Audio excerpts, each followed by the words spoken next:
Hi. I've been gone for a while because of school. I wanted to talk about using AAC to communicate with other disabled people whose disabilities impact the way one might communicate with them. A lot of people, when they think of AAC, they think of AAC users communicating with abled people who help them. But AAC is for communicating in every way. And that includes communicating with friends and peers.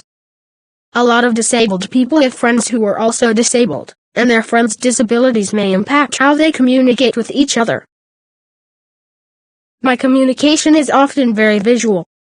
I use a lot of gestures and facial expressions as well as chord boards, letter boards, choice boards, and communication cards. I have a friend who is blind. Like the majority of blind people, he has some sight, but not enough to understand many of my gestures or facial expressions, or to be able to read my use of chord boards, letter boards, choice boards, or communication cards. Another issue we run into is that I usually have people rely on my body language to see when I want to say something, and to see when I've stopped speaking. Obviously, that doesn't work with this friend. Here are some ways that we've found that work when communicating. I use my AAC device when talking to him. I use multiple AAC apps, but what I've found works best when talking to this friend is to switch between Cough Drop and Proloquo2go. I use Cough Drop to quickly get to words when I am saying short phrases, such as hello, friend's name, or I'm good. I use the typing section on Proloquo2go to say longer, more complicated things. I do this because this is the fastest way currently for me to talk. Usually when I'm talking to sighted people, they can wait a little longer because they can tell that I am still talking by my body language. With my blind friend, he cannot see if I am searching for a word. I also use the Proloquo2go keyboard over the Cough Drop keyboard, because it's harder to understand Cough Drop repeatedly sounding out what I type than to understand each word being spoken as I type with Proloquo2go. I have certain settings on in Proloquo2go that make it speak my typing this way, and I also have keyboard view on.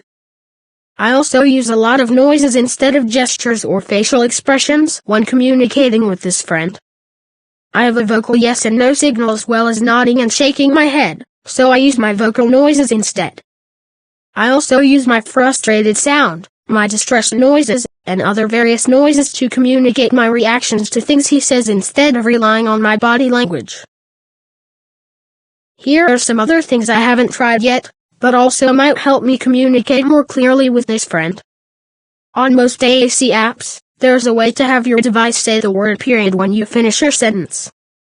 This could work as an indicator that I'm finished speaking and that my friend can respond. There's also often a function that allows you to put a pre-programmed sentence on one button and have that button speak, but not be added to the message bar. I have a button programmed that says wait, I'm still talking. I could use that to let my friend know he interrupted me, and then repeat what I had already said from the beginning without having to find it again. What that would look like in practice would be if I said something like, I have a pet gecko named Hunter, and my friend interrupted me, and then I would say wait, I'm still talking. I have a pet gecko named Hunter and she is very cute. I could also have a pre-programmed button that says hi, this is Ash, and I'm over here, to let my friend know where I am because he can't see me. I have other friends I communicate differently with as well. I have friends who do not speak and do not have access to AAC or emergent AAC communicators, and with them I either do all the talking and watch for nonverbal responses, or I use nonverbal communication with them. For example, I might use my AAC to say hello to someone who smiles or waves or looks at me in response, or I might start a parallel interaction with them and start doing something they are doing without verbally talking to them.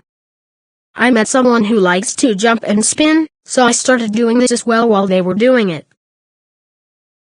I have a friend who is deaf and has difficulty reading. I tend to text him instead of talking to him in person because that way, he has his phone connected to his hearing aids and can hear what I said more clearly.